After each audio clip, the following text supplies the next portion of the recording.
বাবা, তোমার মন খারাপ মনে হচ্ছে, কি হয়েছে? সব দরজা বন্ধ হয়ে যাচ্ছে, কোনো সমাধান করতে পারছি না। মনে হচ্ছে যেন আকাশটা নেমে এসে আমার বুকে চেপে বসেছে। তোমার অবস্থাটা বুঝতে পারছি। আল্লাহ পাক তার বান্দাদের পরীক্ষা নেন। এই সময় ধৈর্য রাখতে হয়। ধৈর্য ধরা কোনো সহজ কাজ নয়।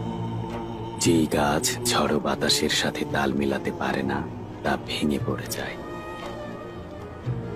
বাবা, খিজির আলাইহিস সালাম কে ছিলেন জানো? ওনার নাম শুনেছি, আশা রাখি কোনো একদিন কাছে গিয়ে দোয়া চাইব ওনার কাছে। খিজির আলাইহিস সালাম আল্লাহর পথে লড়াই করা এক সৈনিক ছিলেন। একদিন যুদ্ধবিরতিতে সেনারা শত্রুদের প্রকোপে আর ক্ষুধায় তৃষ্ণায় বেহাল হয়ে পড়েছিল। প্রকৃতিও ছিল বিরূপ, কিন্তু তখন পানি আনতে যাওয়া মানে ছিল মৃত্যুকে দাওয়াত করে আনা। এমনকি একজন তৃষ্ণায় পাগলও হয়ে গেল।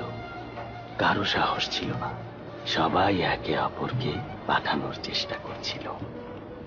যখন সবাই আন্তকলহে ব্যস্ত, তখন উনি বেরিয়ে গেলেন। নিজের জীবনের পরোয়া না করে উনি পানি আনতে গেলেন। পানি নিয়ে যখন উনি ফিরলেন, সবাই টের পেল এটা কোনো সাধারণ পানি না। খিজির আলাইহিস সালাম এনেছিলেন আবে হায়াত। যেই পানি মানুষ যুগ যুগ ধরে খুঁজছে, তা তিনি এক নিমিষেই পেয়ে গিয়েছিলেন। আবে হায়াত কি, তা কি তুমি জানো? না পীর বাবা। আবে হায়াত মানুষকে অমর করে তোলে। মানুষ তো মরণশীল, কিন্তু আবে হায়াত পানকারী অমর হয়ে যায়। আবে হায়াত একটা বিশ্বাস। আবে হায়াত হলো প্রেম, বুঝলে? প্রেম, প্রেমই মানুষকে বানায়, মৃত থেকে আলাদা করে এবং আল্লাহর পথে ধাবিত করে। তারপর কি হলো? যখন সবাই জানলো, তখন বিপদের পরোয়া না করে ছুটে গেল আবে হায়াতের খোঁজে। কিন্তু কেউই তা খুঁজে পেল না, কারণ আবে হায়াত খুঁজে পাবার নয়, বরং আল্লাহ এটা তার বিশেষ বান্দাদের ইবাদত দেখে তাদের ভালোবেসে দান করে থাকেন। আবে হায়াত আদায় করে নিতে হয়। ওঠো, তোমার হতাশা ছেড়ে ফেলো।